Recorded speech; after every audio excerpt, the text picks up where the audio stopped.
pembelajaran kita dari Eden sampai Yerusalem baru, di mana harapan dari pembelajaran ini bukan sekedar kita memenuhi kuota Bible study dan nanti bisa lulus karena mengikuti memenuhi standar atau peraturan yang diadakan oleh ICI bagi kita semua, bukan. Tetapi yang jauh lebih penting ya bagi kita dalam apa yang kita pelajari hari-hari ini dan minggu-minggu ini, bahkan bulan-bulan ini, dari awal sampai dengan pembelajaran sekarang dan nanti ke depan sampai selesai, semua harus selesai, harus semangat. Jangan sampai berhenti di tengah jalan ya, karena semua pelajarannya didesain luar biasa. Saya melihat pembicaranya luar biasa semua ya, dan materi-materinya luar biasa, begitu jerih lelah tim Bible study, pemimpin, Pak Gembala, Pastor Jojo, Pastor Henny, dan semua kita, Pak Ian di Bible Study. Di sini ada Pastor Petrus, ya Kak Reza, Pastor James, dan semua. Ada Kak Vivi juga, dan semua kita yang melayani. Wow. Saya melihat bahwa Tuhan sedang berbicara keras kepada kita. Keras ini bukan kasar, tapi keras ini benar-benar, ayo. Karena waktu ilahi ini jangan sampai disia-siakan. Kedatangannya sudah dekat.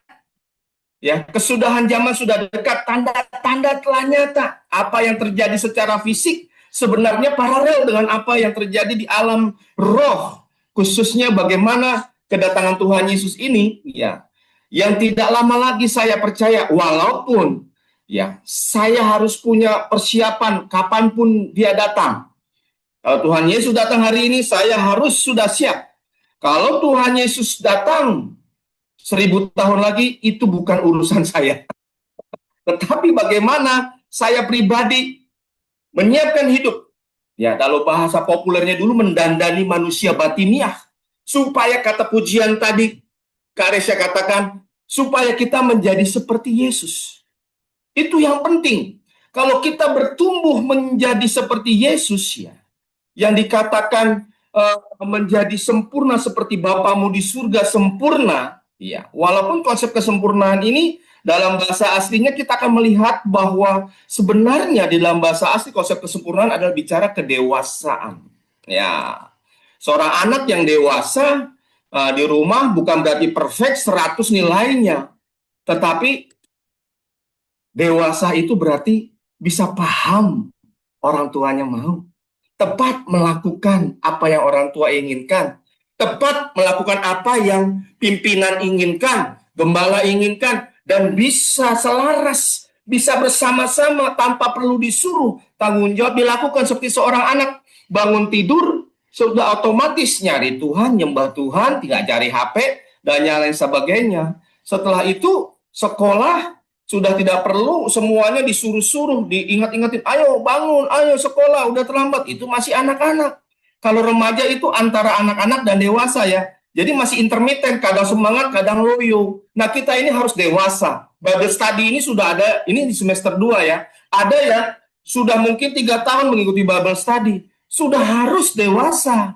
Jangan lagi seperti anak-anak. Para rasul hanya dididik 3,5 tahun oleh Tuhan Yesus.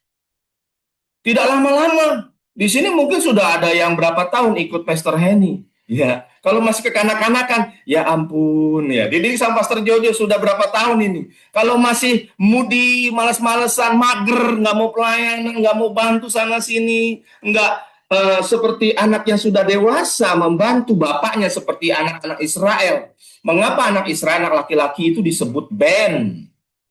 Ben itu bet, ya. Lalu ada Alef, lalu ada Nun. Nah, maksudnya apa? Dia penerus keluarga. Di rumah Bet, lalu Alefnya sang pemimpin. Nun itu akan meneruskan, ya, bicara generasi ke generasi, bicara benih. Jadi seorang anak laki-laki diharapkan meneruskan bapaknya, tanggung jawabnya, kuasanya, otoritasnya, dan panggilannya untuk menjadi berkat bagi segala bangsa seperti Abraham. Kita kan mau berkat Abraham ya. Wah, banyak gembala atau mungkin di gereja kita juga setiap minggu mendapatkan doa berkat. Bahkan doa Yabes. Mau doa apa lagi yang kita kayaknya bakal memenuhi keinginan kita dengan sukacita, dapatkan apapun yang kita inginkan di bumi. Tapi ingat bahwa berkat itu adalah fasilitas untuk kita melakukan tanggung jawab. Berkat fasilitas kita untuk melakukan tanggung jawab. Nah, dari kata bet, res, dan have dalam bahasa Ibrani, baruch, berkat, berasal dari kata kerja barak, bet, di rumah, res, sang pemimpin, kepala seorang pria, have, tangannya, memberi atau bekerja, telapak tangan yang terbuka, mau memberkati, mau menolong orang lain, mau melakukan pekerjaannya, tidak malas-malasan. Berkat harus merupakan fasilitas bagi kita melakukan tanggung jawab yang Tuhan berikan bagi kita. Itu yang luar biasa, supaya kita nanti jadi seperti Yesus, sehingga suatu saat kita nanti pasti bertemu muka dengan Sang Pemimpin Agung kita. Pujaan hati kita Tuhan Yesus Kristus di Yerusalem baru. Sehingga kita nanti bisa menjadi umat yang kudus dan utuh bersatu dengan Kristus. Dengan Bapa di surga, dengan Roh Kudus, dengan Tuhan Yesus. Satu kesatuan ilahi, inilah tema hari ini. Yerusalem baru, kekudusan dan keutuhan umat dengan Tuhannya. Nah, Bapak Ibu, teman-teman semua, saudaraku, inilah kerinduan kita. Menjadi kudus dan utuh saat berhadapan muka dengan Tuhan Yesus nanti. Itu harus jadi kerinduan kita. Izinkan memulai materi ini saya mengutip lagu yang dulu dosen saya ciptakan. Karena ini pas dengan tema ini. Saya sangat menjiwai lagu ini dan ketika lo menyanyikan lagu ini, air mata menetes. Saat-saat yang indah, jumpa kekasih hati, kala usai tugasku, muka dengan muka nanti. Semua yang dijanjikan tergenapi dengan sempurna. Langit dan bumi baru, negeri perjanjian yang kekal.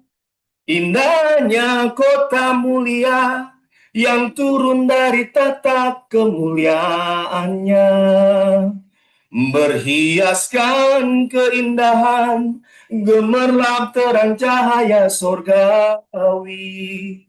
Itu Yerusalem baru, kota kudus yang telah dijanjikannya, tempat semua salehnya bersama dengan Bapa selamanya. Nah, itu harus jadi kerinduan kita setiap hari. Mulai ketika kita bertemu dengan Kristus, menerima Dia sebagai juru selamat pribadi kita, dan setiap hari, sekarang dan selamanya, sebelum kita bertemu muka dengan muka, ini harus jadi kerinduan utama sebenarnya. Bukan yang lain. Yang lain sebenarnya suplemen, sekunder. Yang primer itu bagaimana kita nanti sekarang ini mempersiapkan diri ketemu dengan Tuhan Yesus. Cuma banyak orang Kristen kurang menyadari ini. Alkitab yang kita baca sebenarnya semua berbicara bagaimana kita disiapkan untuk bertemu dengan Tuhan Yesus. Oleh karena itu pagi ini juga kita sama-sama memberkati Tuhan kita dengan luar biasa. Kebiasaan orang Israel ketemu dengan Tuhan, dia memberkati, bukan cuma bersyukur dengan cara memberkati. Kita bisa berkata kepada Tuhan setiap hari, diberkatilah engkau Tuhan. Kok kita memberkati Tuhan? Karena kita sudah diberkati, ungkapan syukur kita dengan cara memberkati Tuhan, dengan cara hidup yang benar. Kalau saya selalu bangun ataupun sering mengucapkan dalam doa-doa saya, Baruch ata Adonai Eloheinu, Beshem Yeshua HaMashiach, HaKodesh, Bahasyamayim Vehaaretz. Diberkatilah engkau Tuhan Allah kami di dalam nama Tuhan Yesus Kristus atau Yeshua HaMashiach. Yesus Kristus, yang kudus atau Sang Kudus di surga dan di bumi. Nah ini, karena kita akan bertemu dengan Beliau, dengan Tuhan Yesus muka dengan muka yang maha kudus, dan kita harus kudus. Yerusalem baru sebagai kubus emas yang pernah kita bicarakan dari awal, konsep kehadiran Allah, ya. Motivasi kehadiran Allah di muka bumi ini ingin menyerah kemuliaan dan membangun bait sucinya melalui Adam dan Hawa, manusia pertama, Adam, dan sampai kita semua, bahkan nanti manusia terakhir, karena berdosa ditebus. Alkitab dan Rasul Paulus menyatakan bahwa sejak Adam sampai nanti manusia terakhir, Adam manusia pertama, sudah ditebus oleh darah Yesus. Sampai manusia terakhir kita telah pelajari pelajaran yang lalu. Dia cukup mati sekali atas kayu salib, darahnya tercurah, menebus semua dosa manusia. Tetapi siapa yang menanggapi panggilannya? Menanggapi uluran tangannya untuk mau menjadi umat yang kudus. Karena baiknya yang kudus sampai nanti Yerusalem baru adalah di Wahyu 21 ayat 16 menyatakan ruang maha kudus. Atau dalam bahasa Ibraninya Kodes HaKodashim. Ruang maha kudus. Kodes HaKodashim. Kudus dari Sang yang kudus. Atau memancarkan kekudusan yang luar biasa. Kekudusan di muka bumi ini yang pernah Roh Kudus nyatakan ya ketika cahaya kemuliaan Kristus itu bermulai dari Musa bertemu dengan Tuhan Allah di Gunung Sinai, ada kemuliaan yang begitu besar, bangsa Israel takut. Selanjutnya Tuhan Yesus di atas gunung dimuliakan, mukanya bercahaya kemilau tubuhnya. Bahkan setelah Kristus bangkit, cahaya kemuliaannya dinyatakan. Itu belum sepenuhnya sampai nanti kita bertemu muka dengan muka. Di Yerusalem baru begitu kudus. Kekudusan yang mulia, namun tidak lagi mematikan. Kalau Tuhan Allah datang di depan kita saat ini di muka bumi dengan kemuliaannya, kekudusannya, kita pasti mati seperti Ananias Safira itu. Karena membohongi Roh Kudus. Nah tetapi Tuhan Allah juga sering menyerahkan kekudusan dalam ibadah, di dalam kehidupan kita, tapi dibatasi supaya tubuh kita yang sudah tercemar dosa ini, yang tidak mungkin tahan menghadapi kekudusannya, tidak binasa saat Tuhan berbicara sama kita saat ini. Jadi kita harus bersyukur. Kita menyatakan bahwa Dia, Tuhan Allah itu adalah api yang menghanguskan. Kalau kita datang kepada Tuhan jangan sembarangan.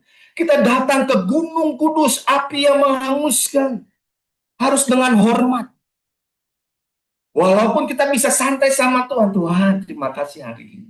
Kalau anak-anak sekolah minggu, terima kasih Tuhan Yesus. Yesus kekasih jiwaku. Sambil dangdutan, it's okay. Kita masih okay. Tapi sikap hati harus hormat. Jangan sembarangan.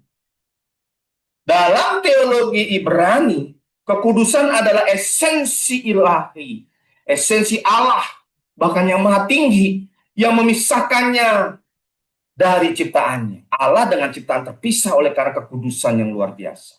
Namun juga memungkinkan ciptaannya untuk diubah oleh hadiratnya.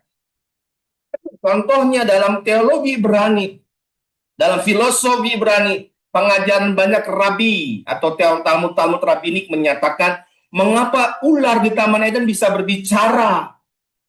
Ular kok bisa bicara? Mereka menyatakan karena ada hadirat Allah. Lalu mengapa keledai Bileam bisa bicara? Hewan kok bicara?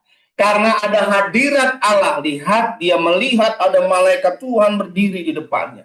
Hadirat Allah membuat hewan bisa bicara. Ya jelas kemahakuasaan Tuhan Allah. Dia bisa membuat hewan bicara. Kehadirannya mengguncangkan semesta. Nah, ini yang kita perlu pahami. Pagi hari ini konsep kekudusan Allah harus kita beri makna yang sungguh-sungguh. Jangan sembarangan lagi sebagai siswa Bible study. Udah nggak bisa main-main sebenarnya hidupnya. Panggilan kekudusan adalah panggilan yang primer, yang utama dalam hidup kita. Penglihatan Yohanes tentang Yerusalem baru itu mengantisipasi keberadaan manusia yang tidak pernah kita kenal, atau menyatakan nanti keadaan kita ini benar-benar berbeda dari di bumi ini. Berbeda bukan berarti kita wajahnya jadi seperti malaikat atau apa, karena kita pakai tubuh, ingat tubuh, tapi kemuliaan. Dan kehidupan yang akan datang akan benar-benar berkelimpahan dan memuaskan. Jadi kalau doa Yabes berkat melimpah-limpah, ya kiranya Tuhan memberkati aku melimpah-limpah, itu belum apa-apa. Jangan diminta full limpahnya di bumi, nanti nggak dapat bagian di surga. Di Yerusalem baru kita harus dapat bagiannya melimpah, harus jadi bagian kita. Jangan sampai di bumi gara-gara kejar berkat melimpah, lupa pribadi yang memberikannya, lupa hidup kudus, nggak kebagian berkat melimpah di Yerusalem baru. Karena hanya orang yang kudus, ya, yang bisa bertemu muka dengan Allah. Pengharapan ini tercermin dalam tema-tema yang ditemukan dalam Wahyu 21 ayat 22 yang kita sudah baca sebagian di pertemuan-pertemuan lalu, yang muncul kembali di seluruh rangkaian kisah-kisah kecil di Alkitab, sambung menyambung, merasakan satu tema besar. Allah mau hadir di tengah umatnya di muka bumi, tapi karena manusia berdosa, manusia harus dihukum, ditebus, dan bumi ini harus dihancurkan, diganti Yerusalem baru. Nah, oleh sebab itu kita sudah melihat konsep kehidupan bangsa-bangsa, bagaimana pemulihan, ya, demi pemulihan Tuhan lakukan di Yerusalem baru nanti. Di dunia ini gambarannya. Nah, hari ini kita belajar konsep umat yang kudus. Yerusalem baru adalah visi Allah yang menakjubkan, di mana umatnya hidup dalam kekudusan, kadosh. Dari kata kerjanya kadas, dipisahkan, dipilih untuk dipisahkan. Kalau ibu-ibu ya lagi beras gitu ya, lagi ngebersihin, ya modal dulu kan gitu ya. Kalau beras sekarang udah semua bagus-bagus, yang premium udah bersih semua. Kalau zaman dulu beras dipilih, atau mau masak kacang hijau kan masih ada yang kita pilih-pilih, pisahin yang kotor-kotornya, yang tidak layak untuk dimasak, atau apapun sayur dibersihkan. Itu konsep kata kerja kekudusan. Jadi dipisahkan yang bagus-bagus, yang kotor dibuang. Jadi kalau kudus bukan hanya memancarkan radiasi ilahi yang begitu murni, mulia, tapi dipisahkan. Kita harus hidup dipisahkan dari dunia, sehingga kita nanti menjadi utuh atau shalom. Dari kata kerja shalom, bahasa Ibraninya, yang berarti kita sudah melakukan tindakan ganti rugi atas seluruh yang kita perbuat yang salah kepada orang lain.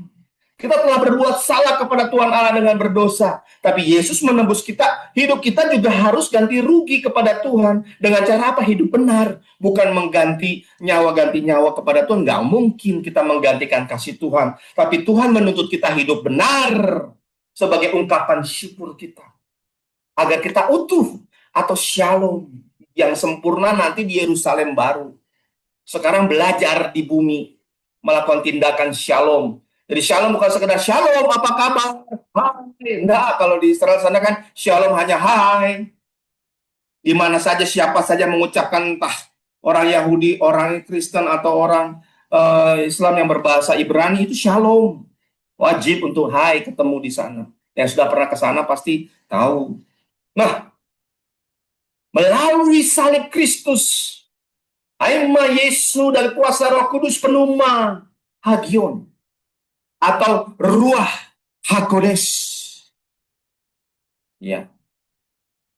Kita nanti bisa benar-benar mengalami kekudusan yang sempurna, keutuhan. Pintu utamanya salib Kristus. Setelah itu bimbingan Roh Kudus. Jadi kalau perumpamaan atau analogi yang sederhana ya, yang sederhana nih buat kita. Salib Kristus seperti orang tua bayarin uang sekolah anak. Anak nggak cari kerja, anak nggak cari uang, anak nggak susah payah, udah dibayarin sama orang tua masuk sekolah. Anak sudah tinggal masuk aja gratis. Keselamatan dalam Yesus gratis seperti itu. Yesus mati menebus dosa kita supaya kita bisa gratis masuk surga. Namun setelah itu kita harus belajar. Belajar, ada bukunya, ada gurunya, itulah peran Roh Kudus. Setiap hari kita dibimbing, baca buku, dibimbing guru, baca buku pelajaran supaya kita ini makin memahami, belajar makin mengerti, akhirnya bisa naik tingkat ya, naik peringkat, bisa naik kelas. Terus sampai selesai SD, SMP, SMA, S1, S2 sampai S3, bahkan profesor semua selesai. Demikian tugas Roh Kudus membimbing kita. Itu adalah analogi yang menurut saya sederhana dan wow, mudah dimengerti bagi siapapun. Anak kecil pun tahu sekolah nggak, bukan dia mikirin bayar sekolah apa enggak. SPP, sekolah semua. Tapi sekolah saya gratis kan, sekolah negeri gratis. Yang bayarin pemerintah. Tetap ada yang bayarin. Ini konsep. Melalui salib Kristus kita menerima anugerah keselamatan. Setelah itu, kita dibimbing Roh Kudus. Ya tentu saja kita menerima Kristus atas pekerjaan Roh Kudus juga.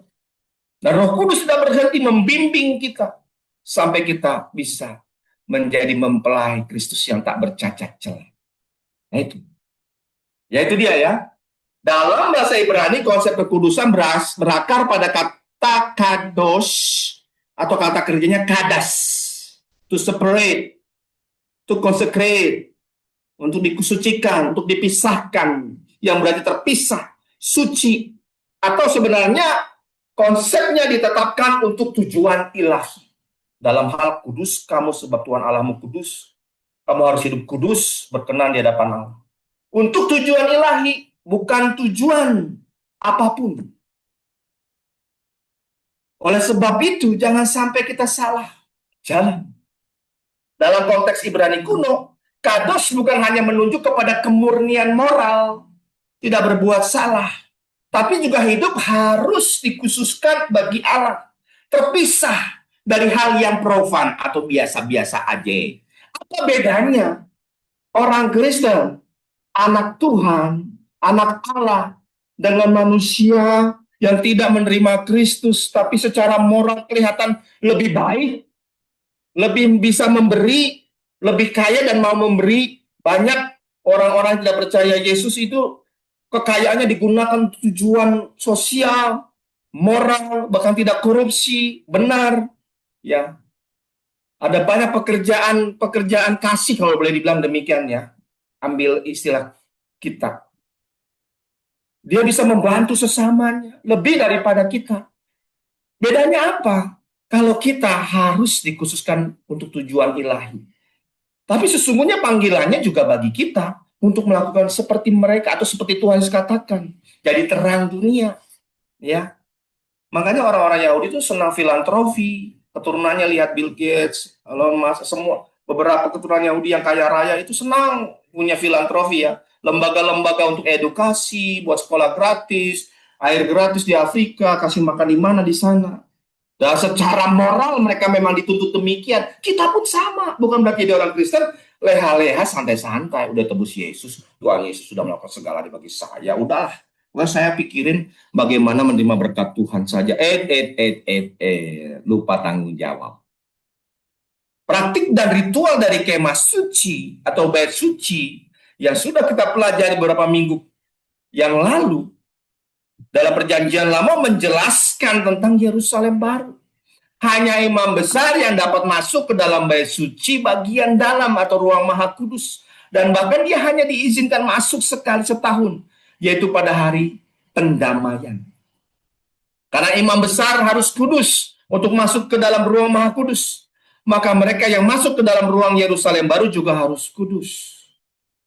Ingat, kudus. Kudus, kudus. Kita harus kudus. Ya. Dulu ada lagu ya yang terkenal. Ku datang Tuhan dalam hadirat-Mu, berhiaskan kekudusan. Itu dia. Seluruh surga sujud menyembah-Mu. Ku tersungkur dan berseru. Nah, ini lagu sulit dipahami generasi yang umurnya di bawah 40 tahun, saya percaya. Ya, nggak banyak yang tahu. Jadi kalau yang udah hafal lagu ini, itu pasti 40 tahun ke atas, seperti saya. Saya udah mau setengah abad sebentar lagi. Nah, tapi lagu-lagu itu ada juga model lain yang kekinian kontemporer yang Karesa nyanyikan bagi anak-anak muda kita dan yang lain-lain. Tapi hati kita pemaknaannya dalam diri harus sama dengan sikap hormat. Ya. Jadi harus kita fokus setiap hari hidup kudus. Karena kita berhadapan dengan Allah yang sangat, yang disembah, yang dipuji oleh Adam, Hawa, Set, Enos, Kenan, Mahalalel, terus sampai Nuh, sampai Abraham, terus sampai ke Musa, bangsa Israel, terus oleh imam-imam ini. Dia Allah yang sama, sifatnya tidak berubah, maha kudus terus. Sampai zaman Tuhan Yesus datang. Sebagai Allah yang hadir dalam bentuk tubuh, memang tidak menyatakan kemuliaannya. Kalau Tuhan Yesus datang dengan kemuliaannya, ya salib tidak bisa terjadi. Tidak ada keselamatan bagi kita, tidak ada penebusan. Allah harus hadir datang ke bumi untuk mati atas kayu salib mencurahkan darahnya. Itu desain ilahi kita. Dari surga desain itu. Sebab sebelum dunia dijadikan, kita sudah dipilih, dikuduskan. Nah itu maksudnya. Karena waktu Allah berbeda dengan kita. Tuhan Allah berada dalam dimensi yang berbeda dengan kita. Coba aja belajar tentang ruang 4 dimensi, 5 dimensi, 6 dimensi. Itu satu titik awal dengan titik akhir bisa di titik yang sama. Itulah cara pandang Tuhan Allah. Berbeda dengan kita.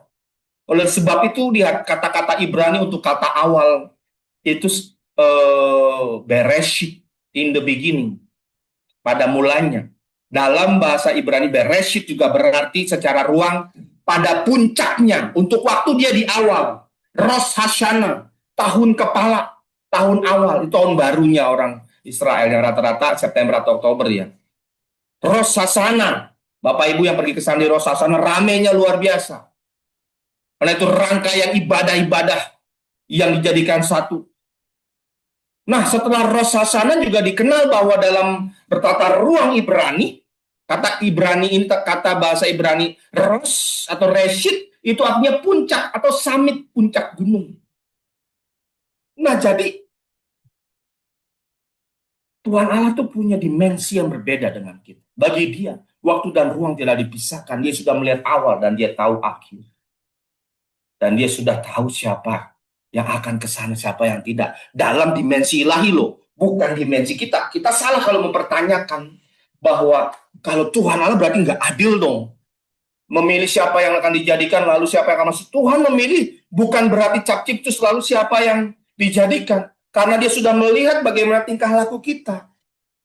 Jadi pilihannya itu bukan berdasarkan Tuhan seperti kita jadi robot atau papan catur, bukan. Pilihan itu dalam arti kata bahwa kita sudah dipilih sejak dunia sebelum dijadikan karena secara tindakan dia sudah lihat bagaimana kita. Itu luar biasa, itu misteri, nggak mudah juga dibicarakan ini. Bicara ini Bible study saya sendiri 3 sesi membahas hal ini. Dipilih sejak dunia dijadikan. Atau bicara tentang orang pilihan Allah. Maaf. 3 kali 90 menit saya bicara untuk hal itu saja. Memahaminya dari sudut pandang bahasa asli, sudut pandang bukti-bukti ilmiah, sudut pandang hal-hal yang lain. Nah, selanjutnya Bapak Ibu. Konsep kekudusan itu sangat penting dalam metastory Alkitab, rangkaian kisah-kisah Alkitab.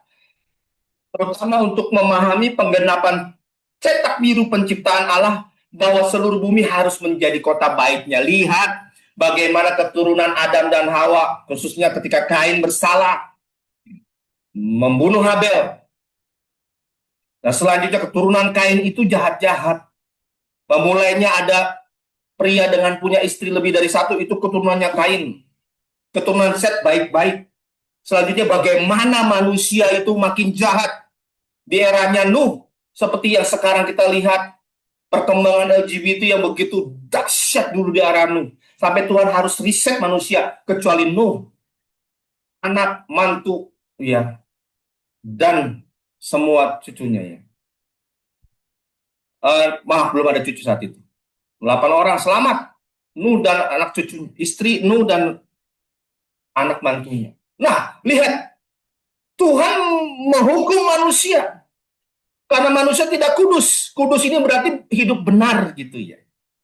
Konsep hidup benar, tuntutan untuk manusia hidup benar di hadapan Allah itu sangat penting. Seluruhnya terus-menerus sampai bagian bangsa Israel akhirnya berbuat jahat di hadapan Allah. Menyembah dewa-dewa asing.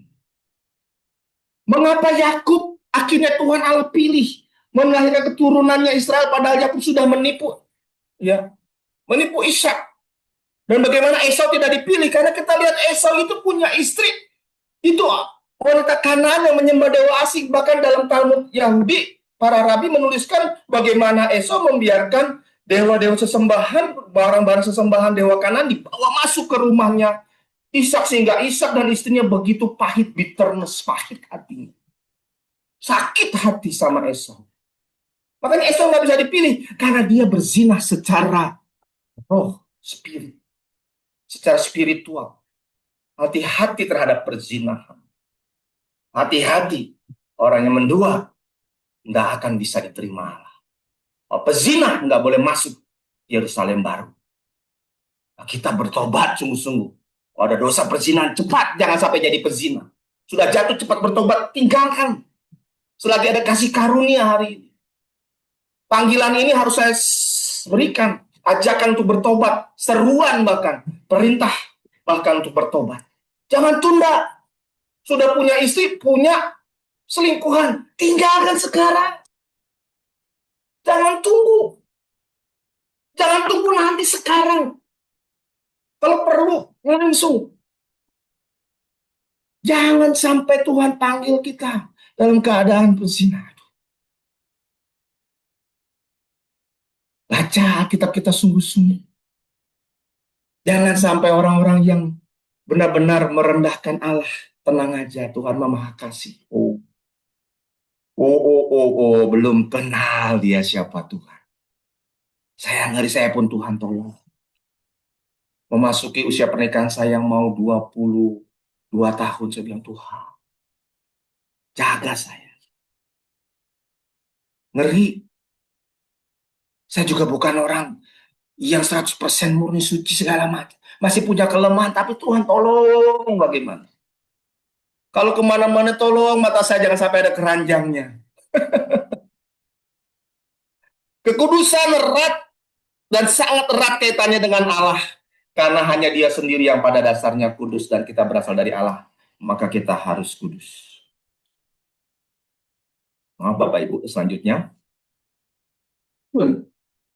Lihat, sejak perjanjian lama di Imamat 19 ayat 2 mengatakan, berbicaralah kepada segenap jemaah Israel dan katakanlah kepada mereka, kuduslah kamu sebab aku Tuhan Allahmu kudus. Daber el kol adat, berbicaralah kepada umat adat. Bene Israel, anak-anak Israel atau jemaah Israel. Ve'amarta alehem kadoshim tihyu. Kuduslah kamu sebab, ya maaf, kuduslah kamu, itu dia. Ve'amarta, berbicaralah alehem kepada mereka, kadoshim tihyu, kuduslah kamu. Ki kados ani Adonai Elohechem, sebab aku, ki kados, sebab kudus, ani aku, Adonai, yotofafu, di situ Adonai saya bacanya ya. Elohechem, Tuhan Allahmu kudus. Ini penting. Kalau Tuhan kudus, masa kita sembarangan? Tindakan dan sikap mereka atau kita harus mencerminkan sifat Allah yang sempurna. Hal ini digarisbawahi ini di kitab pasal Imamat pasal 19 ini. Teruskan baca di rumah karena waktu kita terbatas. Aku anak Allah, aku diberkati, tapi nggak mau hidup kudus. Oh, maaf. Ada yang namanya perhitungan Segala sesuatunya harus kita pertanggungjawabkan di hadapan Allah.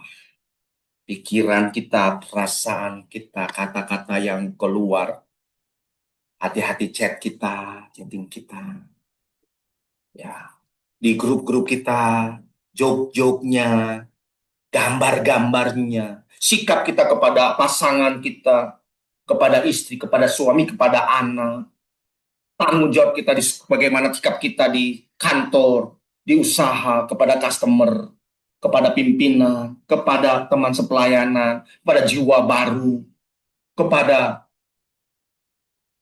pemimpin di gereja, gembala, harus kita pertanggungjawabkan. Ketika kita beribadah di gereja, kita kenal nggak sekeliling kita? Jangan kita nggak kenal, cuek. Apalagi di kota besar.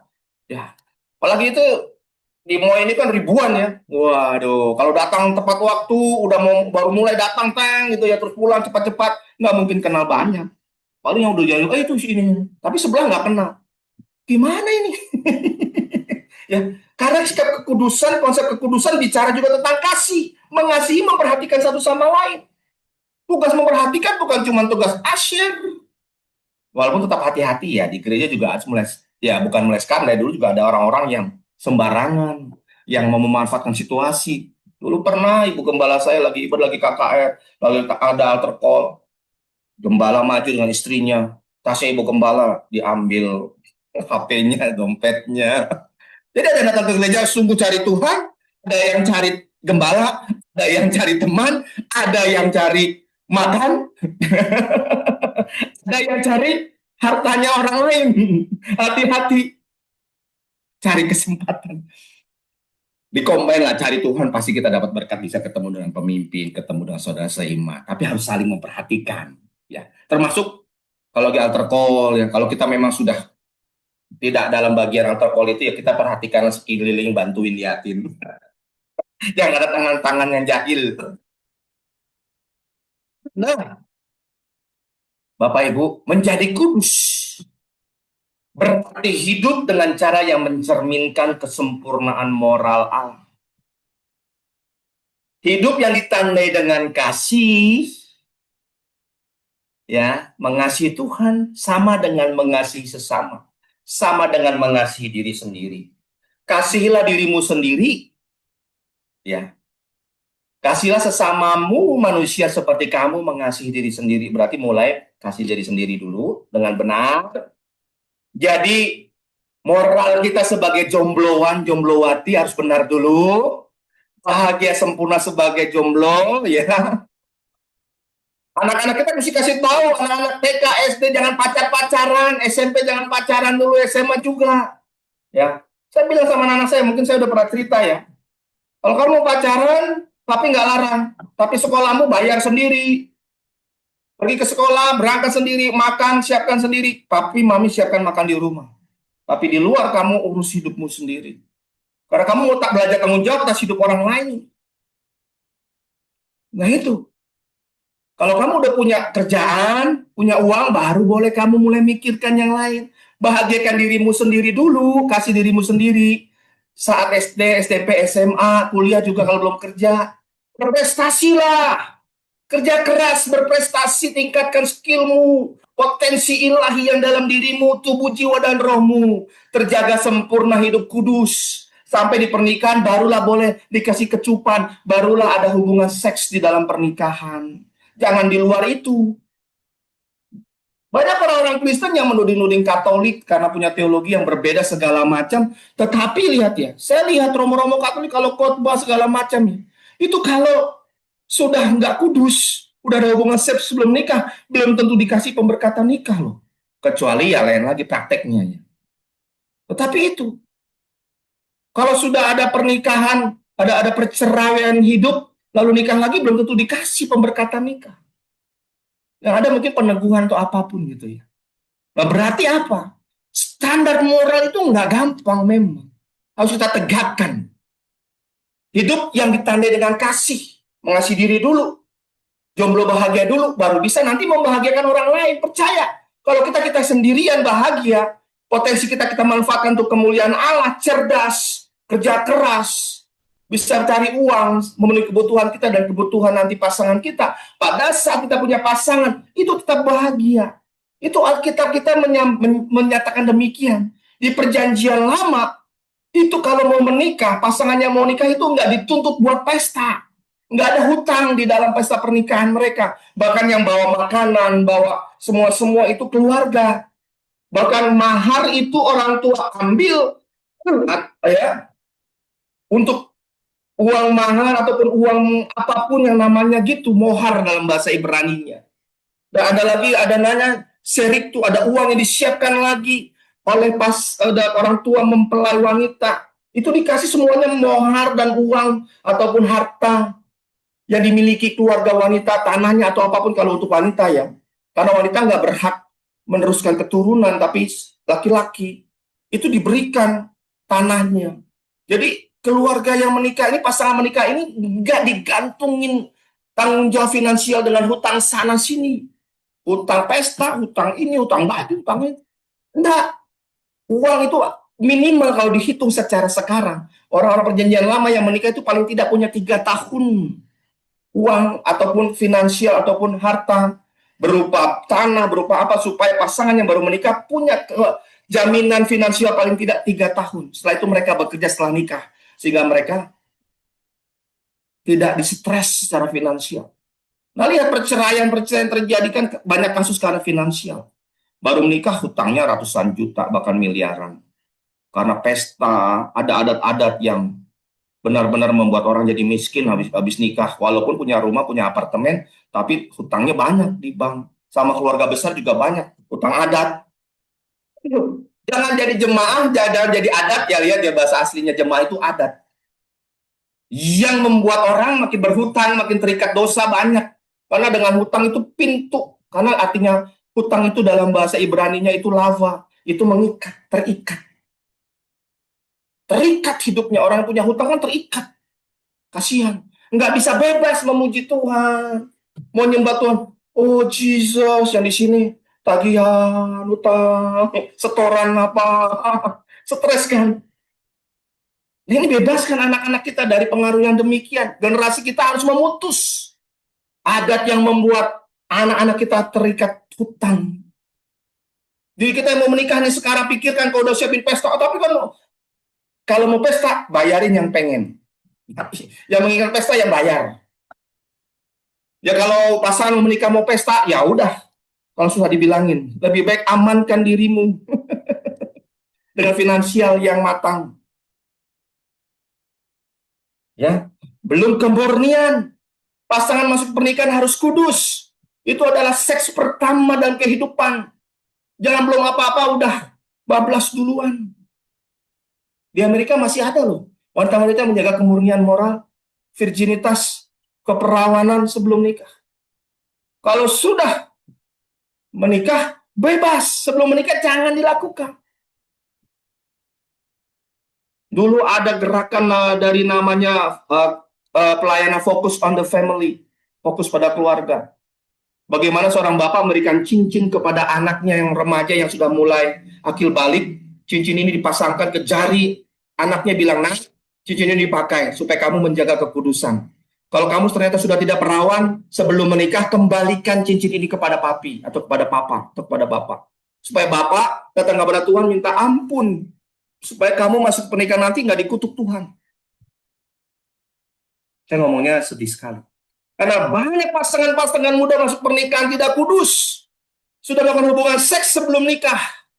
Oleh sebab itu kutuk itu dari Tuhan terus. Walaupun sudah berdoa minta patahkan kutuk. Nggak bisa sebenarnya ya. Kutuknya sudah ditutup. Tetapi tanggung jawab moral tetap Tuhan tuntut. Kutuk sudah dihapus. Tetapi tanggung jawab moral, mengganti kerugian, salam harus dilakukan. Makanya banyak pasangan-pasangan itu tertatih-tatih menikah.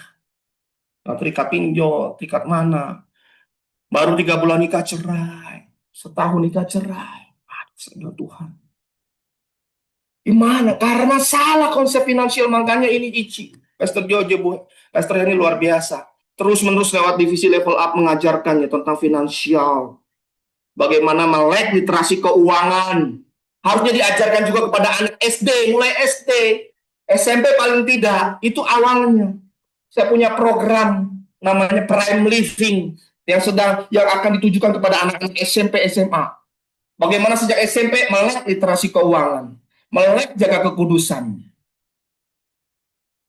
Yang ketiga, kudus itu berarti kasih, kemurnian, dan kebenaran. Harus benar. Nggak boleh salah. Menjaga kekudusan hidup. Wah, kita kan bilang boleh, Tuhan Yesus bilang ya, kecuali karena zina boleh bercerai. Terjemahannya dalam bahasa aslinya di kitab Keluaran 24 nggak begitu surat cerai Musa. Itu pakai kata erva. Bukan perzinahan, ketelanjangan. Jadi praktek yang terjadi ketika di zaman Musa, ketika seorang menikahi wanita, ternyata dia suka telanjang. Atau sebenarnya dia agak kurang oke ininya, pikirannya. Karena dia sering mempraktekkan ketelanjangan. Dalam terjemahan King James Version ataupun kutipan-kutipan para ahli mengatakan ini artinya dalam bahasa Latinnya pudenda. Atau maaf ya, bicara alat vital wanita. Yang berarti sama ketelanjangan. Kata erva ini, arva dalam bahasa Ibrani-nya, wanita yang menyukai menunjukkan ketelanjangan sehingga Musa akhirnya mengizinkan diberikan surat cerai kepada wanita itu. Itu kata erva yang sama dipakai ketika Nuh telanjang ditemukan oleh Kanaan. Kanaan bukan menutupi kakeknya ini ketelanjangannya, ervanya, tapi malah kasih tahu kepada papanya dan mengolok-ngolok. Akhirnya Shem, ya, yang akhirnya mengambil tindakan untuk benar menutupi ketelanjangannya Nuh. Kata ketelanjangan itu sama yang dipakai di Keluaran 24. Dilihat aja bahasa aslinya. Nggak usah belajar bahasa Ibrani juga bisa tahu dari interlinear. Tetapi kalau belajar bahasa Ibrani, apalagi bersama saya, itu jelas, saya jelaskan sejelas-jelasnya. Jadi konsep di situ, surat cerai diberikan Musa karena ada wanita yang menunjukkan ketelanjangan. Itu kan tindakan abnormal. Sehingga akhirnya Musa karena kekerasan hati Israel, berikan kami surat cerai. Ya Musa kasih. Karena sudah dituntut kasih. Jadi wanita yang suka menunjukkan ketelanjangan, dia boleh diberikan surat cerai, akhirnya wanita ini menikah lagi. Nah ketika dia menikah lagi, dia mungkin perilakunya masih sama, sehingga suami keduanya menceraikan dia lagi. Nah, suami yang pertama nggak boleh ambil lagi, karena itu perzinahan. Baru pakai kata zina, itu Tuhan sangat tidak suka. Jadi perceraian diizinkan di dalam Alkitab karena wanita yang abnormal, wanita pria nggak tahan. Karena dia abnormal, lihat ya, suka menunjukkan ketelanjangan. Dan kenapa dia boleh nikah lagi oleh suami yang lain di zaman Musa? Karena wanita sendirian diceraikan, itu bisa diolok-olok, bahkan dihukum mati sama umat. Jadi praktek zaman itu tegas. Tuhan Yesus kan jelas. Bukan terjemahan Indonesia kecuali karena zina. Nah, ini dia terjemahan Indonesianya.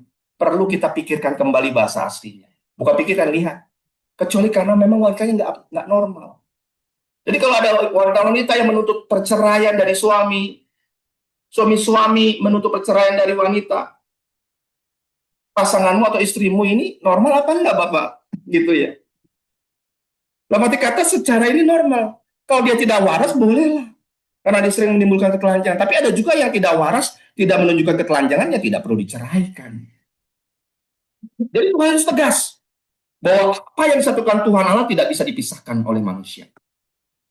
Pernikahan itu di hadapan Tuhan, disatukan oleh Tuhan, itu pernikahan yang kudus.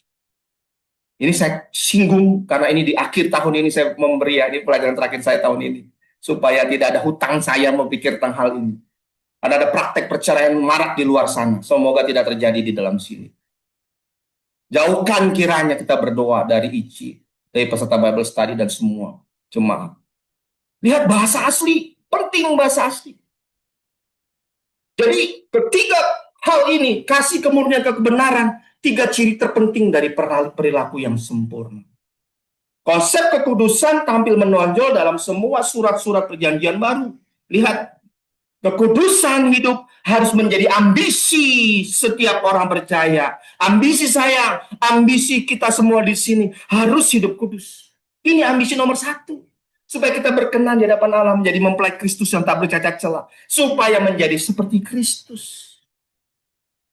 Jadi ambisinya bukan rumah baru, mobil bus apa yang Tesla, yang saya nggak perlu nyetir, santai di belakang dan nyampe. Ambisi saya jangan sampai punya uang sekian, itu buat, tapi itu ambisi yang kecil. Ambisi utama menjadi seperti Kristus, hidup kudus. Tuhan Yesus mengajarkan dalam semua ajarannya, mengasihi sesama, murni, hidup benar. Itu bicara kekudusan. Oleh saya bingung kalau ada orang-orang yang semua Tuhan Yesus sudah lakukan, kita udah santai, tenang aja, udah kasih karunia Allah. Nggak ngerti kasih karunia atau haris dalam bahasa Yunani, itu berakar dari kata Yunani, berakar dari kata Ibrani, chen, artinya perkemahan. Artinya apa? Orang-orang Israel zaman kuno itu kemana-mana berkemah, itu bisa 50 tenda, semua dalam satu kumpulan atau klaster atau kibuts. Atau kubuts kalau sekarang itu kibuts. Klaster, kalau komplek perumahan klaster itu dia kibuts. Itu khen artinya. Apa? Di dalam perkemahan, di dalam rumah-rumah, dalam keluarga besar, fasilitas tersedia. Fasilitas apa? Kasih, penerimaan, makanan, jasmani, rohani ada di situ, penghiburan. Perlindungan juga ada. Tetapi keluar dari tenda, keluar dari perkemahan, yang dihadapi apa? Udara dingin, binatang buas, perampok, predator. Masalah bisa masuk ke jurang, kepanasan di siang hari yang panas di padang gurun, yang suhunya 40 derajat lebih. Bisa mati. Maksudnya apa? Keluar dari perlindungan ilahi, keluar dari kebenaran, keluar dari yang semua Tuhan sediakan. Kita mau hidup seenaknya, mau berbuat jahat, berbuat dosa, berzina, korupsi, bohong, semua curi, nipu sana sini, malas. Sorry to say. Di dalam perkemahan tidak ada yang malas, semua rajin. Ada waktunya bersama santai, ada waktunya menyanyi, memuji sama-sama di Tuhan, ada waktu makan bersama. Tapi ada waktu juga didikan di situ. Anak-anak dididik menjadi seperti bapaknya, pejuang sejati. Itulah konsep kasih karunia. Berada di dalam kebenaran ilahi. Berada di dalam apa? Kasih, kemurnian, dan kebenaran yang ada di dalam Alkitab. Keluar dari itu, kamu keluar kasih karunia. Jadi jangan bilang berbuat dosa ada kasih karunia. Sorry. Itu konsep yang salah kita terima. Baca semua. Ini ayat-ayatnya, tapi ada lebih banyak ayat lagi. Saya hanya menunjukkan ini yang bicara langsung tentang kekudusan. Lebih banyak ayat lagi bicara tentang kekudusan. Nggak paham ya Bapak Ibu? Kasih karunia itu bukan berarti, menerima dengan enak. Kita menerima fasilitas kemudahan dari Allah, apapun kenyamanan, tapi lupa tanggung jawab. Ada tanggung jawab yang menyertai itu. From great power comes great responsibility. Fasilitas kita, harta, fasilitas rohani, apapun semua, pasangan, anak-anak, semua itu harus digunakan untuk kepentingan Allah. Jadi Bapak Ibu, pastikan pasanganmu masuk surga. Pastikan anak-anakmu masuk surga. Pastikan anak-anakmu hidup benar. Pastikan pasanganmu hidup benar. Pastikan dengan cara mengutamakan diri kita sendiri hidup benar.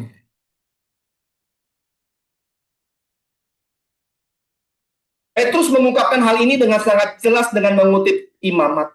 Tetapi hendaklah kamu menjadi kudus di dalam seluruh hidupmu, semua dimensi seluruh hidup, pekerjaan, rumah tangga, bisnis, pelayanan gereja, pelayanan sosial, dimanapun, kapanpun, kita harus hidup kudus, sama dengan menyembah Allah dalam roh dan kebenaran. Berarti tidak ada lagi ruang dan waktu yang membatasi kita bisa hidup kudus di hadapan Allah. Kita harus semua bidang, semua ruang, semua waktu kehidupan kita hidup kudus. Dia yang kudus, yang telah memanggil kamu, sebab ada tertulis, kuduslah kamu, sebab aku kudus. Sama tadi. 1 Petrus 15 ayat 16. Maaf, 1 Petrus 1 ayat 15 sampai 16. Maaf. Nah, Bapak Ibu, selanjutnya Yesus mengatakan kepada para pengikutnya untuk memiliki kebenaran yang melebihi ahli-ahli Taurat dan orang-orang Farisi. Matius 5 ayat 20, gimana mereka sangat melakukan ritual sangat benar-benar presisi, kita gimana caranya? Sebenarnya bahasa aslinya itu hidup benar, hidup saleh. Saleh itu apa? Melakukan firman aja. Ya, bukan ritualnya, tapi kesalehannya, kebenarannya, kasih, kemurnian, dan kebenaran. Bahkan dia melangkah lebih jauh dan memerintahkan mereka. Karena itu haruslah kamu sempurna, dewasa, tamim bahasa aslinya. Ada juga terjemahan shalom. Sama seperti Bapamu yang di surga adalah sempurna. Matius 5 ayat 48. Dalam bahasa Ibrani-nya sempurna ini tamim, dewasa. Ya Ayub dia bilang orang saleh, pakai bahasa tamim, dia tamim. Itu Ayub. Mengapa dia diberikan orang disebut orang saleh, dewasa? Lihat ya, anak-anaknya buat salah, dia bawa persembahan Tuhan minta ampun, tanpa disuruh, tanpa ditegur. Apa-apa kita lakukan dengan inisiatif yang benar. Itu sempurna. Bukan tidak ada salah sama sekali, bukan. Kita manusia masih ada daging bisa bersalah. Kadang-kadang emosi, respon salah, ngomong kadang-kadang ucap salah, mau ngomong benar, kok salah. Di jalan tiba-tiba, di pikiran udah keluar tuh kata bahasa Jawanya misu-misu. Apa tuh bahasa apa? Bad word-nya ya. Mak kita takut langsung. Nah itu dia. Nah kita harus minta ampun, Tuhan ampun saya. Kesel lihat perilaku seseorang, minta ampun Tuhan. Cepat-cepat. Meskipun orang percaya terus-menerus dinasihati untuk menjadi kudus, peran Tuhan dalam proses pengudusan juga diakui. 1 Tesalonika 5:23 mengatakan demikian. Dalam kitab Ibrani ia digambarkan sebagai seorang ayah yang mendisiplinkan anak-anaknya untuk menghasilkan kekudusan dalam karakter. Tetapi dia menghajar kita untuk kebaikan kita supaya kita beroleh bagian dalam kekudusannya. Ibrani 12 ayat 10. Bapak mana yang gak hajar anaknya? Anak-anak gampang aja yang nggak dihajar bapaknya. Anak-anak gampang bahasa aslinya kasar loh. Anak-anak sialan tanda kutip kalau orang Jakarta bilang ya. Atau anak-anak yang lahir dari bapak yang nggak jelas, dari ibu yang bersundal. Ngeri. Dari wanita tunasusila itu bahasa aslinya. Jadi kalau kita dididik keras, kok kenapa hidup kita semakin ikut Tuhan Yesus semakin sulit? Karena kamu anak, dihajar, dididik supaya kamu tak bercacat celah, dimurnikan supaya siap nanti masuk Yerusalem baru. Itu tatanan moral. Nah itu terkait juga di perjanjian lama, kemah suci, bait suci, terus berlangsung dalam kita ini sekarang. Peraturan keimaman Lewi menjadi mubazir dalam ketika Tuhan Yesus di kayu salib ya. Kita nggak perlu bawa korban, imam nggak perlu lagi ada yang mewakili kita datang berdoa mewakili kita. Ya gembala bisa menjadi wakil kita, bisa pemimpin rohani kita. Tolong doakan boleh, tapi bukan lagi dosa kamu akan diampuni kalau saya berdoa kepada kamu. No, tidak ada surat hutang dosa lagi yang bisa dijual. Nggak perlu lagi semua itu. Ya. Penulis Ibrani menyinggung ini secara singkat, mengamati bahwa kedatangan Tuhan Yesus Kristus meneguhkan keimaman menurut urutan Melkisedek. Melkisedek itu imam besar. Dalam Talmud Yahudi, ya, tulisan para rabinik sebelum zaman Tuhan Yesus, Melkisedek itu disebut sebagai Shem. Dia adalah Shem. Karena dia hidup ratusan tahun, 600 tahun hidupnya. Di zaman Abraham hidup, Ishak hidup, Shem masih hidup. Baru Abraham mati, bahkan Shem masih hidup. Wow. Makanya dia disebut dia tak berbapak, tak beribu. Bukan dia tiba-tiba datang seperti Tuhan Yesus Teofani. Bukan. Karena ini Raja Salem, Melkisedek. Atau Raja yang orang benar. Melkisedek, para arkeolog yang percaya kepada tulisan Talmud Ibrani mengatakan bahwa yang membangun kota Yerusalem itu Melkisedek. Raja Salem yang ikut datang menyambut Abraham ketika habis menolong Lot, sehingga Abraham bersujud kepada Melkisedek karena Abraham bertemu bapak leluhurnya. Bayangkan. Nah ini dia. Nah, saya jelaskan biar clear. Nggak ada pertanyaan nanti siapa Melkisedek. Ya, udah saya jawab. Ya. Sementara jika kenapa dia imamnya nggak berdasarkan imam Lewi, peraturan Lewi? Ya kan Melkisedek sebelum Lewi ada. Dia imam yang tidak diatur seperti imam Lewi. Nah itu dia. Nah, Tuhan Yesus seperti Melkisedek. Bukan untuk satu bangsa, itu juga maksudnya. Tapi untuk seluruh dunia. Keimaman Melkisedek untuk seluruh manusia. Demikian Tuhan Yesus untuk seluruh umat manusia. Itu konsepnya Melkisedek. Jika sekarang, ya, Kesempurnaan dapat dicapai melalui imamat Lewi untuk orang Israel. Ya, maka ini sama seperti saya jelaskan. Ya. Selanjutnya imam lain muncul setelah keturunan Melkisedek dan bukan imam yang dinamai menurut keturunan Harun, ya. Karena apabila ada perubahan dalam keimaman, maka harus ada perubahan dalam hukum Taurat. Hukum Taurat tidak berubah. Jadi maksudnya apa? Bahwa sekarang kita hidup nggak lagi berdasarkan keimaman Lewi. Makanya kita nggak perlu bawa persembahan, nggak perlu doa menghadap mana, nggak perlu bawa apa, beli apa, pakai apa menghadap Tuhan. Menyembah Allah dalam roh dan kebenaran. Itu keimaman Melkisedek. Ya, artinya Melkisedek itu Melek Sadik atau Melek Sedek atau apa? Raja yang benar atau Raja Shalem. Yerusalem itu artinya dari Melkisedek, dan juga ada penghormatan kepada Abraham. Terlebih lagi dengan kecukupan kematian Kristus sebagai korban, maka tidak ada lagi kebutuhan untuk mempertahankan ritual-ritual pengorbanan yang rumit menjadi bagian integral dari pengoperasian kemah suci dan bait suci Yerusalem sebagai kediaman ilahi. Nah, kita jangan harapkan bait suci ketiga berdiri ya. Nggak usah. Bisa repot kita, nanti mau ikut-ikutan. Lihat, bait suci ketiga belum ada aja. Sekarang nggak ada bait suci aja, orang Kristen banyak yang tanya. Jadi kita mesti bawa apa kalau ada bait suci ketiga? Kita boleh nggak pakai baju apa? Harus pakai apa tertentu ya, penampilan tertentu, nada tertentu untuk datang kepada Tuhan. Wah, kita balik ke perjanjian lama karena kita meremehkan, menghina pengorbanan Kristus. Kristus telah menghapus bagian dari hukum Taurat yang memisahkan antara orang Yahudi dan bukan orang Yahudi sehingga mereka menjadi satu. Efesus 2 ayat 15. Kata kematian Kristus telah membatalkan hukum Taurat, kata kematian Kristus nggak ada di Efesus 2 ini, bahasa aslinya. Ditambahkan oleh penterjemah. Jadi sebenarnya ini maksudnya ke Efesus 2 ayat 15. Hukum Taurat tidak pernah dibatalkan, sama seperti yang Tuhan Yesus katakan. Aku datang bukan untuk membatalkan hukum Taurat, menghilangkan, membatalkan, tapi aku datang untuk menggenapinya.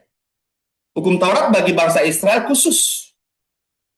Nah, masalah terjemahan Indonesia untuk hukum itu kurang pas. Nah, dalam Taurat bukan hanya bicara hukum. Itu tatanan ilahi.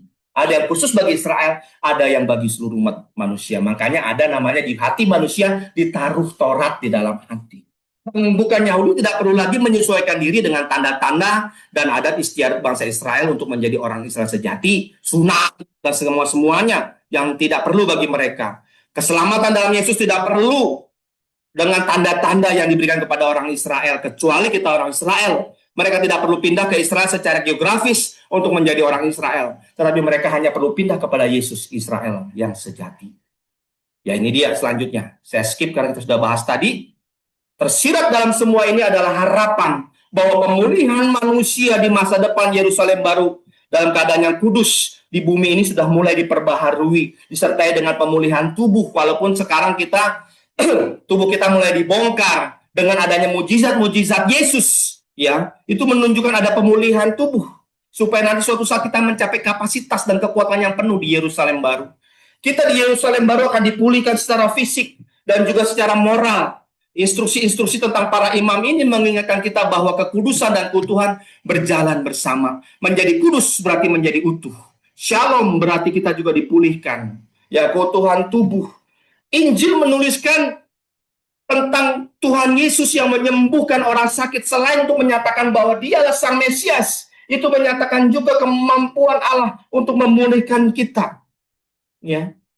Ketika Yesus menyembuhkan bukan hanya sekedar pamer kuasa ilahi, seperti seorang penyihir atau membuat orang terkesan dan memenangkan hati petobat. Itu juga awalnya. Tapi setelah itu bicara tentang pemulihan manusia menjadi status yang kudus, yang harusnya dinikmati Adam dan Hawa sebelum jatuh dan dosa. Sebelum jatuh dalam dosa.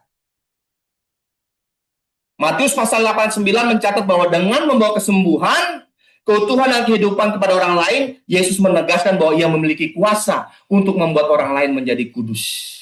Ya, ini dia Matius 8:1-4 bagaimana Tuhan Yesus menyembuhkan orang-orang yang menderita penyakit kusta dan semua. Nah, sekarang saya tambahkan dengan gambar yang modern gitu ya. Buat kita sekarang melihat ada kesembuhan di sana, mujizat di sini, itu ada tanda awal. Dalam bahasa Ibrani-nya itu Sion, tanda-tanda. Itu rambu-rambu menuju ke Sion, menuju ke bait Allah yang kudus, gunung Allah yang kudus, Yerusalem baru. mujizat, tanda bagi Yerusalem baru kita nanti terima. Itu dia. Jadi kalau kita cuma mau minta tanda-tanda mujizat aja terus, ya saya percaya mujizat terjadi ya. Seperti Civivi mendapatkan mujizat bapaknya. Lalu kesembuhan, saya percaya kesembuhan terus bisa kita alami secara mujizat. Itu tanda-tanda yang Tuhan berikan bahwa kita sedang menuju ke Gunung Kudus Allah, Yerusalem baru. Zaman yang jahat ini pada akhirnya akan berganti dengan zaman yang baru. Kita semua akan menerima kekudusan dan keutuhan yang sempurna dari Allah sekarang. Maka tidak akan ada lagi kebutuhan akan bumi yang baru. Akan tetapi kenyataannya kita hidup di bumi yang saat ini dikendalikan oleh si jahat. Si jahat masih bisa punya pengaruh atas hidup kita kalau kita mengizinkan. Bintang-bintang pagar ya, syarat ketentuan berlaku. Hanya ketika iblis akhirnya dikalahkan, barulah kita akan mengetahui kehidupan seperti yang Allah kehendaki. Iblis sudah dikalahkan pertama kali oleh kematian Kristus salib. Selanjutnya nanti pada kesudahannya Yesus Tuhan datang akan membuang dia di neraka. Itulah kekalahan yang terakhir dari si iblis. Selesai, masuk neraka. Di era digital, kita ini terpukau oleh teknologi seperti augmented reality. Kita sibuk dengan dunia yang sempurna di layar. Namun di balik layar ini kita melihat, atau melalui layar juga kita bisa melihat dunia yang retak, konflik, ketidakadilan, dan kekosongan batin. Yerusalem baru adalah janji Allah untuk dunia yang benar-benar utuh. Bukan ilusi digital, tetapi realitas ilahi yang kekal. Yerusalem baru, dunia yang utuh, bukan ilusi digital. Realitas ilahi yang kekal. Pahami ini Bapak Ibu. Dalam Yerusalem baru, kekudusan ini sempurna. Umat Allah hidup dalam hadiratnya tanpa noda dosa. Kita sudah tidak lagi memiliki dosa. Indahnya di sana. Ya. Oh Yerusalem, kota mulia, hatiku rindu ke sana. Tak lama lagi Tuhanku datanglah, saya masuk sana. Tak lama lagi Tuhanku datanglah, saya masuk sana. Kerinduan kita Yerusalem baru melebihi ketakutan, kengerian, kekhawatiran yang terjadi di Timur Tengah sana, di sana sini, harga mahal, semua sulit. Gak ada apa-apanya. Dengan Yerusalem baru, dengan kemuliaan yang akan kita terima. Kalau kita saat ini salah, kita punya Roh Kudus, cepat. Minta Roh Kudus menolong kita, kembali ke jalan kekudusan kita yang tersesat. Roh Kudus itu GPS ilahi, bahasa sekarangnya. Di tengah budaya yang dominasi kita, egoisme yang membuat kita tidak bisa memikirkan Yerusalem baru. Kita dipanggil kembali untuk masuk algoritma ilahi yang memancarkan kasih, kebenaran, dan keadilan. Kita dipanggil untuk mencerminkan kekudusan ini sekarang menjadi terang di tengah dunia yang gelap. Seperti imam-imam di bait Allah, kita adalah umat yang terpisah untuk Allah, membawa kemuliaannya ke setiap bangsa. Ini konklusi dari semua yang kita pelajari selama 8 pertemuan ini. Kita sekarang dipersiapkan, kita dipanggil untuk menjadi terang. Kita harus jadi imam, jadi raja bagi kemuliaan Tuhan di bumi ini, membawa kemuliaan bagi setiap bangsa. Dan kita jalani panggilan ini dengan penuh semangat, menantikan hari ketika kita akan berdiri di hadiratnya dalam Yerusalem baru. Mulai dengan saat ini, sekarang kita semangat terus Bible study, jangan sampai putus tengah jalan. Apapun materinya, siapa berbicara, terus datang, rajin, utamakan, belajar. Supaya kita nanti sudah siap bertemu muka dengan muka dengan kekasih jiwa kita, Tuhan Yesus Kristus. Allah kita yang kita nantikan, yang kita bicarakan, kita pikirkan sepanjang kehidupan. Walaupun penggambaran ini pesannya megah, tapi tidak sebanding keindahan kemuliaan Tuhan Yesus lagi bertemu muka dengan muka kita lihat. Senyumnya mampu menghiasi dunia. Di Yerusalem baru kita bisa memegang tangannya, menyentuhnya, memeluknya, berbicara muka dengan muka. Itu harus jadi kerinduan kita. Tuhan Yesus memberkati kita semua. Saya mohon maaf jika ada kekurangan dalam pembelajaran ini. Dan kita semangat terus. Ya, fokus teman-teman kita. Untuk terus membentuk hidup kita. Dipimpin Roh Kudus. Manusia batiniah kita. Pikiran kita, perasaan kita. Tindakan kita, perkataan kita. Seluruh tingkah laku kita. Untuk menjadi Tuhan. Seperti Tuhan Yesus Kristus. Amin. Oke, terima kasih Pastor Leo, luar biasa paparannya untuk Yerusalem baru. Kita udah di akhir Pak ya? Ya, betul nggak? Kita ada 1, 2, betul. 4, 5, 8 kali kita tentang Yerusalem baru ya? Puji tentang Eden sampai Yerusalem baru 8 kali, Yerusalem baru 3 kali. Yes. Terima kasih buat Pak Leo, buat semua pengetahuan yang kita dapatkan itu memang selalu baru setiap pagi Pak ya. Kita kan nggak dibilang Tuhan mungkin banyak hal yang kita tidak mengerti, tapi ketika kita mendengarkan firman Tuhan ini banyak hal yang kita dapatkan. Oke, nggak usah terlalu lama, kita sambil mendengarkan juga. Ya Bapak Ibu, kita akan mengadakan Q&A tentang Bible Study pada hari. Mungkin banyak pertanyaan-pertanyaan yang sesuai juga Pak. Ada juga yang sesuai. Kalau anak-anak muda sekarang bilangnya random. Random ya. Siap. Tapi kita berusaha untuk bagikan aja Pak ya. Oke, yang pertama Pak. Siap. Mungkin apakah ini ada pertanyaan, apakah kalau kita sebelum menikah tidak kudus, lalu menikah di gereja, apakah berkat Tuhan tetap turun atas rumah tangga kita? Silakan Pak. Terima kasih Kak Resa. Jadi sebelum menikah sudah tidak kudus. Setelah menikah diberkati gereja, apakah tidak kudus gitu ya pernikahannya ya?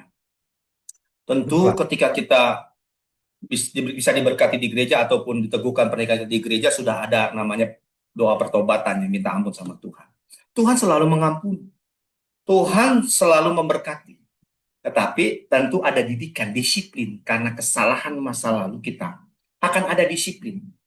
Ya, itu banyak sekali disiplin yang bisa Tuhan lakukan. Contoh, ada anak-anak yang lahir dalam keadaan cacat akhirnya. Walaupun nggak semua anak yang cacat karena kesalahan ya.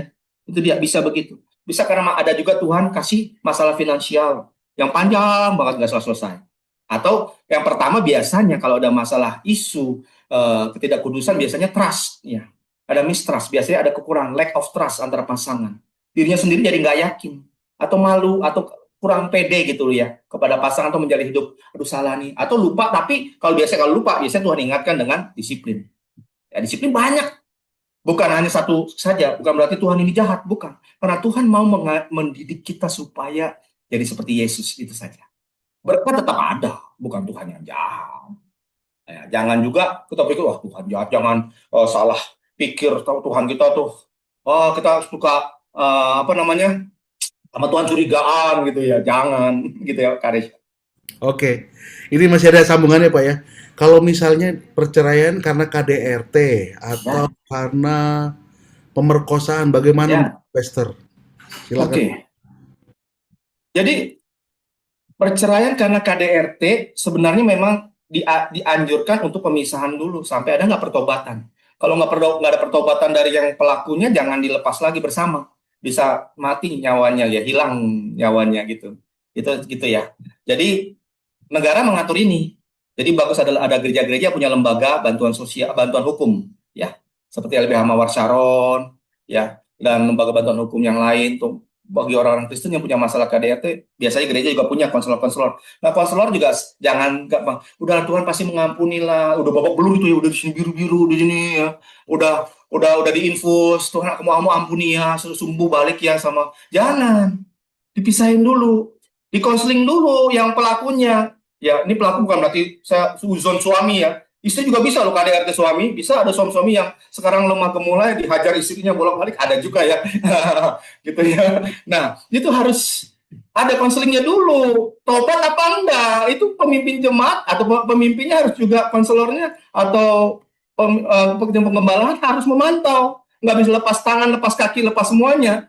Sehingga sang pasangan yang sudah babak belur nanti bisa nyawanya hilang. Kan kejadian ada, ya. Ada kejadian KDRT sama gereja didamaikan lagi. Nggak lama meninggal karena perilaku ini istri yang kena KDRT suami itu KDRT. Nah kasus pemerkosaan ini kasuistik. Ini gimana maksudnya? Kok bisa nikah? Maksudnya setelah nikah terus setelah diperkosa terus nikah? Itu gimana mau? Atau pas lagi nikah diperkosa? Siapa perkosa siapa suaminya? Atau gimana? Ini kan harus diteliti gitu loh. Ini maksudnya pertanyaan pemerkosaan ini agak kurang jelas buat saya. Kalau pemerkosaan terjadi apakah harus nikah? Iya, itu tidak harus.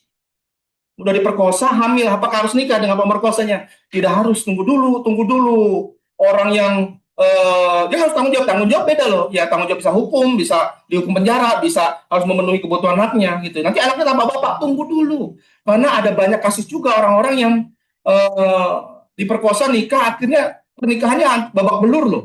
Ya, itu bayangkan si istri itu menanggung malu, menanggung beban, dan menanggung kebencian mendalam seumur hidup. Itu kalau sampai orang yang udah nikahin aja, ya itu hati-hati. Ya, Tuhan juga minta tanggung jawab. Tunggu dulu. Ya, saya malah menyarankan jangan, apalagi anak-anak SMP, SMA hamil luar nikah, nikahkan langsung tunggu. Ya. Kalau suami yang menuntut hubungan seks dengan memaksa, nah ini kan termasuk KDRT sebenarnya, diatur juga. Nah, gereja harus bisa nih kita nih di tim-tim pengembalaan pastoral ya. Ini karena masalah pastoral. Bertanya, saya sama pembimbing saya dulu ya, saya punya bapak rohani itu selalu nanya sama saya, bagaimana hubungan seksmu dengan istri? Kamu maksa apa enggak? Ditanya begitu sampai saya ini, ya. Karena itu salah satu indikator masih sehat apa enggak, masih melakukan apa enggak, gitu. Jangan sampai pernikahan saya bermasalah gara-gara itu kan kebanyakan pernikahan karena nggak punya saluran mau ngomongin. Ada masalah di ranjang suami istri, gitu. Nah gitu. Kalau saya buka kelas, saya ada kelas namanya pernikahan dan perceraian. Istri saya dan beberapa ibu akan menjadi tim seperti pastoral lah ya bagi mereka yang pasangan-pasangan atau istri-istri, biasanya banyak istri ibu-ibu yang ikut kelas ini ya, yang dapat KDRT atau apa, curhat, jangan sama saya, sama istri dan sama ini. Nah, demikian gereja harus punya saluran. Mereka bisa curhat. Pernah ada yang curhat di kelas, jangan curhat di kelas karena di sini ada yang bapak-bapak juga. Tapi kalau menjadi pembelajaran tanpa nama seperti itulah, gitu ya.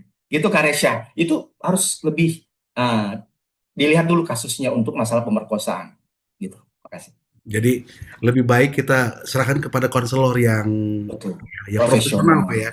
Ya, Di gereja kita profesional. juga ada sih konselor. Kalau Betul, saudara betul. memerlukan untuk konselor, Ya, PIC puji Tuhan. menyediakan gitu ya. Puji Tuhan. Ya. Oke, Bapak Ibu Saudara, ini lagi. Tadi dikatakan kita harus melebihi ahli Taurat dan Farisi. Dalam konteks zaman sekarang, ahli Taurat dan Farisi atau Saduki itu seperti apa? Dan bagaimana caranya? Silakan, Pak. Ya, ahli Taurat itu ya orang Israel ya, orang Yahudi, nggak lagi sekarang jangan bilang itu tuh orang suka teologi ahli Taurat tuh, lihat tuh orang Saduki tuh orang yang selalu ritualnya. Orang Saduki kan juga dia nggak dia sangat mementingkan ritual gitu ya, ritual keberagamaan yang suka nunjukin wah doa di depan di tengah jalan dengan jubah dan semua aksesoris ibadah, lebih lebih menunjukkan aksesoris penampilan luar dibanding manusia batinnya, itu maksud saya. Kalau konteksnya secara tidak langsung mau dihubungkan orang Kristen, dia lebih mementingkan doa di mana, kapan, dengan baju apa, pakai aksesoris apa, itu adalah ahli Farisi dan ahli Taurat orang Farisi ya. Terserah deh, saya nggak mau begitu ya, tapi terserah. Nah, tetapi maksudnya yang penting adalah kesalehan kita, hidup benar kita. Jangan sampai walaupun mereka begitu pamer, tapi mereka mungkin suka memberi, kita pelit gitu ya. Mereka sama orang mau menolong, kita cuek, sama sesama di ibadah aja nggak mau lihat sebelah pakai baju, mungkin juga ada bau ketek gitu ya. Kita ibadah mau nyembah Tuhan begini-gini. Ya. Lihat Karesa jadi singer gitu kan. Karesa lagi ibadah, Karesa dilihatin, Karesa bajunya nggak pas loh. Kok pusingin yang begitu? Ya. Gitu ya. Atau ada yang Karesa udah nikah belum Karesa? Sudah, Bapak. Nah itu ya, perhatikan wanita-wanita, Karesa sudah nikah ya. Jangan lagi udah, Karesa, gitu ya. Kakak boleh minta WA-nya nggak, Kak?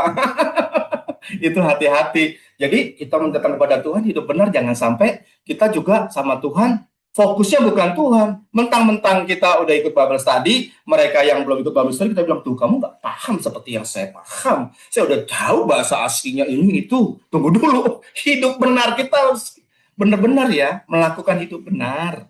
Saleh itu berarti kudus itu apa tadi? Mengasihi diri sendiri, mengasihi sesama, ya. Lalu kita bisa eh, benar murni begitu ya. Jangan dengan punya niat yang motivasi yang tidak kudus dengan orang lain, gitu ya Karesya. Oke, Maksudnya. terima kasih Pak. Jadi ini kita perlu banget kekudusan Pak ya. Nah ini ada pertanyaan juga nih Pak. Bagaimana konsep Yerusalem baru itu bisa menggambarkan kesatuan serta kekudusan umat Tuhan bersamanya? Ya. Ini sepanjang 90 menit saya berbicara itu sebenarnya 70 menit ya. Ya betul. Bagaimana konsep maksudnya kalau di Yerusalem baru nanti kita itu hidup kudus benar-benar sampai kesempurnaan kudusnya benar-benar sempurna. Tapi sebelum ke sana Tuhan mendidik kita sampai tahapan tingkatan nanti sesuai dengan yang Tuhan sudah punya kurikulumnya buat kita. Yaitu bahwa kita harus menjadi seperti Yesus. Cuman kan menjadi seperti Yesus bagi setiap kita itu belum tentu sama pencapaiannya, gitu loh. Mungkin di bidang-bidang kehidupan kita, satu ada masalah dengan finansial yang perlu didewasakan.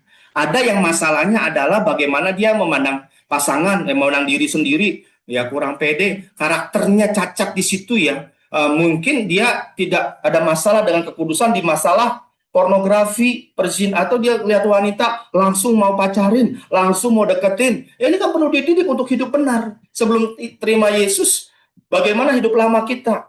Hidup untuk diri sendiri kan kita itu. Nggak peduli sama Tuhan. Nah Tuhan mau didik kita. Sampai nanti kita pada tingkatannya Tuhan sudah rasa oke di akhir hidup kita, atau sampai Tuhan Yesus datang, baru kita masuk sama di sana, masuk ke dalam kesempurnaan. Tapi ingat, di Yerusalem baru ada pendidikan juga loh. Nggak cuman kita semua tiba-tiba kita cuma pemahaman sama semua seperti kita Rasul Paulus kita paham ya. Ada yang baru terima Yesus kemarin, besok mati, misalnya gitu ya. Atau Tuhan datang besoknya. Itu bagaimana? Dididiklah di Yerusalem baru untuk memahami kebenaran. Itu salah satu tugas kita. Itu saya percaya. Ini tafsir ya. Ini tafsir saya sendiri ya. Jangan dibilang ini firman Allah, bukan. Ini tafsir saya. Bahwa tentu saja konsep Yerusalem baru sempurna secara kekudusan bukan berarti semua orang tiba-tiba terus kita punya langsung pikiran seperti Rasul Paulus, seperti para rasul, ya, orang-orang kudus yang paham betul, udah belajar dari Tuhan sendiri. Tunggu dulu. Wong kita juga bebas tadi baru berapa, misalnya ada yang baru datang, atau 3 kali, 4 kali. Itu beda tentu dengan yang sudah 3 tahun pemahamannya. Dengan Pastor Jojo, Pastor Henny, dengan Karesia, dengan Pastor Gims, ya Gims, dengan Pastor Petrus di sini kita punya pemahaman yang berbeda sehingga nanti di Yerusalem baru kalau tingkatan mana kita berhenti di situ pasti ada kelanjutan pemahamannya dididik. Tapi kekudusan sudah sempurna. Karena tidak ada dosa. Itu maksudnya. Kita bisa sempurna dengan Tuhan Yesus yang Maha Kudus, kita hidup kudus di Yerusalem baru.